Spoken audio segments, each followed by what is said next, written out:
Friends, कैसे आप लोग? होप आप लोग अच्छे होंगे। लास्ट टाइम हमने पॉलीमर चालू किया था। पॉलीमर में मैंने आपको बताया था मोड्स है, स्ट्रक्चर है, फॉर्मिंग है, पॉलीमराइजेशन है, बहुत सारे पार्ट है। लास्ट टाइम हम लोगों ने मोड्स पे किया था, सोर्स पे किया था। इस बार हम लोग दो क्लासिफिकेशन करेंगे, बेस्ड ऑन स्ट्रक्चर और classification based on polymerization process. Polymerization process जैसे दो ही पार्ट है, एक एडिशन और एक कंडेंसेशन। और ये जो क्लासिफिकेशन स्ट्रक्चर मतलब या तो सीधा होगा, या तो ब्रांच होगा, या तो क्रॉस्ड होगा, या तो लिंक्ड होगा। कैसा होगा? ये तीनों टाइप मैंने बता दिए, जिसमें लीनियर पॉलीमर है, ब्रांच पॉलीमर है और नेटवर्क और क्रॉस लिंक पॉलीमर है। इन तीनों के एकदम छोटे छोटे पढ़ेंगे ताकि आपको अच्छे समझ में आ जाए। पॉलीमर बहुत सारे पार्ट्स में है, इसे मैंने आपको क्या बताया, छोटे छोटे पार्ट करके पढ़ेंगे ताकि आपको अच्छा लगे। ठीक है, now we are starting with the classification of polymer based on structure को बेस करके हम लोग क्लासिफिकेशन कर रहे हैं, जिसमें पहला है अपना लीनियर। धीरे धीरे पढ़िए, थोड़ा थोड़ा पढ़िए, थोड़ा थोड़ा पूरा नोट्स बना के दूंगा आपको ताकि आपको चैप्टर पूरा अच्छे से समझ जाए। ठीक है, चालू करते हैं लेक्चर के साथ। पहला लीनियर पॉलीमर है। ध्यान से रखना, लीनियर पॉलीमर मतलब क्या होगा? स्ट्रेट चेन में होगा। तो इसके बारे में पहले पूरा लिख देता हूं आपके लिए ताकि आपको पूरा समझ में आ जाए।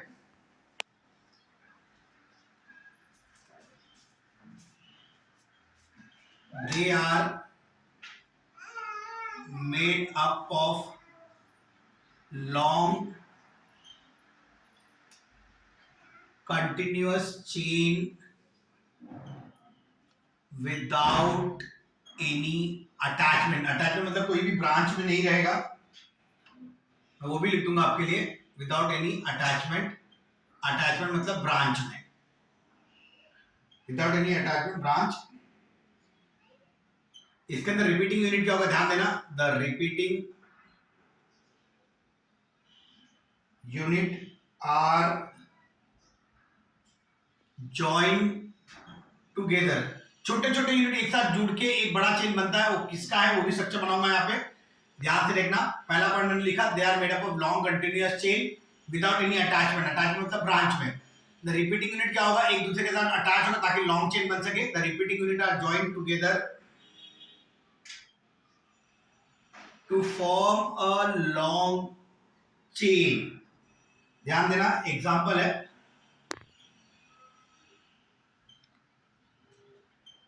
पॉलीथीन या पीवीसी, पॉलीविनाइल क्लोराइड। ध्यान से देखना, स्ट्रक्चर का दूसरा मार्कर यूज कर रहा हूं मैं।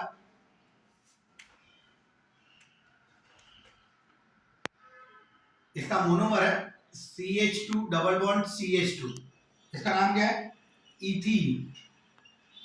इथीन को मैं यूज कर रहा हूं पॉलीमराइजेशन पे, मतलब बहुत सारे पार्ट इसके जाएंगे। तो क्या मिलेगा मुझे? CH2 CH2 dash.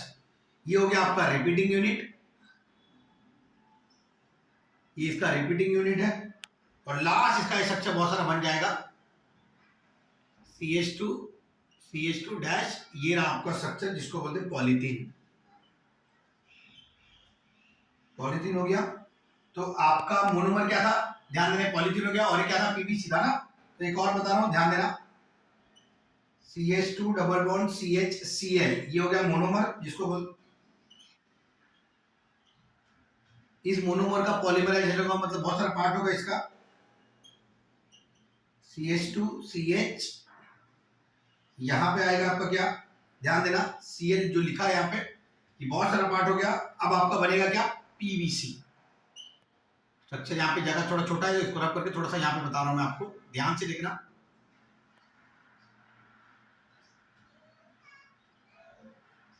ये हो गया आपका PVC, पॉलीविनाइल क्लोराइड।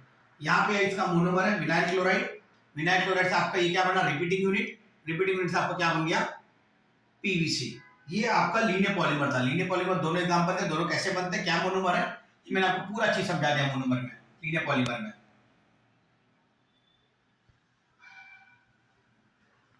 आपको मैंने लीनियर पॉलीमर बताया। लीनियर पॉलीमर में मैंने आपको बताया कि एक छोटा मोनोमर रहेगा किसी का भी। हम दो एग्जांपल लेगा, पॉलीथीन और पीवीसी। पॉलीथीन में मैंने इथीन लिया, इथीन को ही छोटा मॉलिक्यूल का मोनोमर जिसको सिंगल मॉलिक्यूल बोलते हैं। ये इथीन एक दूसरे के साथ जुड़ के बहुत सारे इथीन के साथ जुड़ेगा, और जो उसका रिपीटिंग यूनिट रहेगा, और लास्ट आपको क्या बन जाएगा? पॉलीथीन। सेम वही मैंने पीवीसी का बताया, पॉलीविनाइल क्लोराइड का। इसका हमने मोनोमर यूज किया विनाइल क्लोराइड। आपको नाम बता रहा हूँ, विनाइल क्लोराइड है। इसको पॉलीमराइजेशन करेंगे तो बहुत सारा पार्ट इसका रिपीटिंग यूनिट होगा। रिपीटिंग यूनिट लास्ट हो जाके क्या बन जाएगा? PVC, polyvinyl chloride. ये आपका लीनियर में था, इधर चेन में था। अब आ रहा है अपना ब्रांच। ब्रांच मतलब आपका ब्रांच में रहेगा, एक चीज कोई आपका ब्रांच में रहने वाला है। कौन सा रहने वाला है? एग्जांपल के साथ मैं आपको स्ट्रक्चर भी बता दूंगा, प्लीज ध्यान से देखना। यहाँ पे हम लोग चालू कर रहे हैं ब्रांच पॉलीमर। ब्रांच पॉलीमर क्या होता है उसके बारे में पहले लिख दूंगा और क्या मोनोमर है, कैसा स्ट्रक्चर है, पूरा बताऊंगा।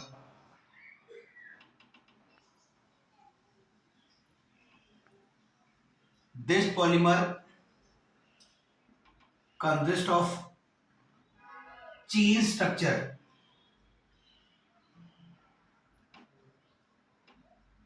having one main chain of molecule और कुछ एक छोटा यूनिट जो ब्रांच में रहेगा, मॉलिक्यूल विथ स्मॉलर चेन, छोटा वाला ग्रुप जो रहेगा स्मॉलर चेन एज ब्रांच रहेगा एज। ओके, मैंने क्या लिखा, this polymer consist of a chain structure having one main chain of molecule with smaller chain as branch of main chain। ध्यान से देखना, मैंने पूरा लिखा है आपके लिए। दे हैव लो डेंसिटी, उनकी डेंसिटी बहुत कम होती है। एग्जाम्पल है polypropylene having methyl group as branch. Polypropylene है जिसके अंदर ब्रांच कौन सा ग्रुप है, methyl group as a branch है। तो ध्यान से देखना, मैं इसका एग्जांपल लिख रहा हूं आपके लिए। एग्जांपल के लिए दूसरा मार्कर यूज कर रहा हूं। एन मॉलिक्यूल है पॉलीप्रोपिलीन का CH3 CH double bond CH2, ये आपका क्या है, पॉलीप्रोपिलीन है जिसको प्रोपिलीन बोलते हैं। ये क्या जाएगा आपका पॉलीमराइजेशन जाएगा जिसका रिपीटिंग यूनिट बनेगा। ध्यान से देखना, CH CH2 आपके ब्रांच में क्या रहेगा, मिथाइल ग्रुप, मैंने आपको बताया था। ये क्या हो गया आपका रिपीटिंग यूनिट, ये क्या है methyl group as a branch, ये आपने यहाँ पे लिखा है मैंने आपके लिए। ये आपका रिपीटिंग यूनिट हो गया और लास्ट आपको क्या मिल जाएगा, लास्ट आपको जो चाहिए वो मिल जाएगा पॉलीप्रोपिलीन। स्ट्रक्चर क्या है इसका, सेम वही है, CH CH3 और यहाँ पे क्या अटैच होगा CH2, ये रहा आपका पॉलीप्रोपिलीन। ये आपके ब्रांच पॉलीमर है। बॉन्ड पॉलीमर के बारे में मैंने आपको बता दिया पूरा।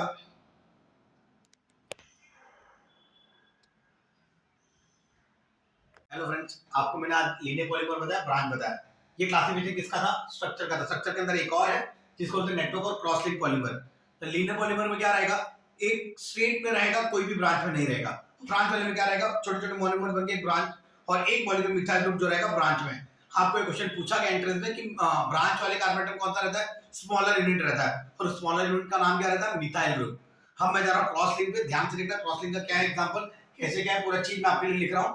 तो इसके बाद अपना एक क्रॉस लिंक खत्म होगा जिसके अंदर तीनों पार्ट मेरे स्ट्रक्चर ऑफ पॉलीमर के लिए खत्म हो जाएंगे। ठीक है, एकदम सिंपल में मैं आपको समझा रहा हूं। ये लास्ट पार्ट हम लोग चालू करते हैं, प्लीज ध्यान देना यहाँ पे। लिंकिंग ऑफ चेन, ध्यान देना मैंने क्या लिखा, linking of chain polymer by strong. ध्यान देना मैंने क्या लिखा है, linking of chain polymer by a strong लिखा है मैंने। स्ट्रॉन्ग कौन सा bond, covalent bond. Covalent bond मतलब कौन सा, सिंगल बॉन्ड रहेगा। Strong covalent bond leads to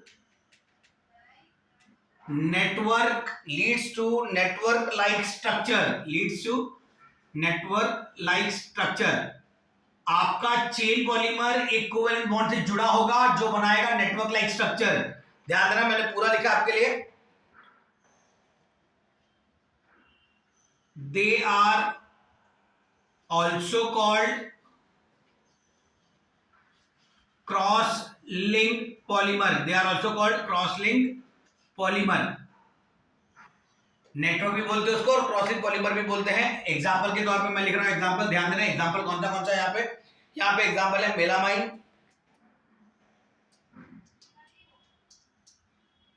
bakelite,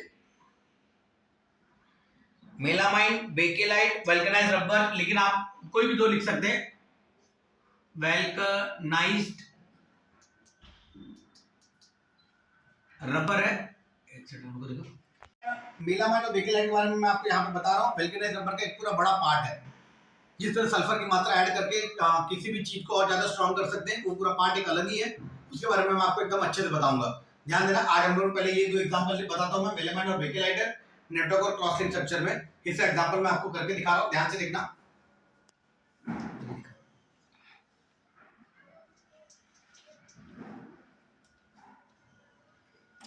जिसका स्ट्रक्चर का नाम है सिस 1,4 आइसोपिरीन चेन।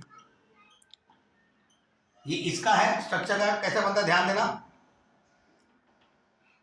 जिसके अंदर हम लोग सल्फर ऐड करेंगे, ध्यान देना मैंने क्या लिखा, सिस 1,4 आइसोप्रीन चेन है, ये स्ट्रक्चर है जिसके अंदर हम लोग सल्फर ऐड करेंगे और आपका क्या बन जाएगा, वेल्केनाइज्ड रबर।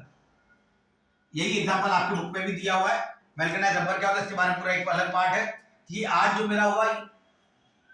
मेरा हुआ classification based on structure of polymer में मैंने तीनों पार्ट बताया आपको, लीनियर पॉलीमर, ब्रांच पॉलीमर और लास्ट में मैंने बताया नेटवर्क और क्रॉस लिंक पॉलीमर। ये रहा यहाँ पे, प्लीज ध्यान से देखना इन तीनों को।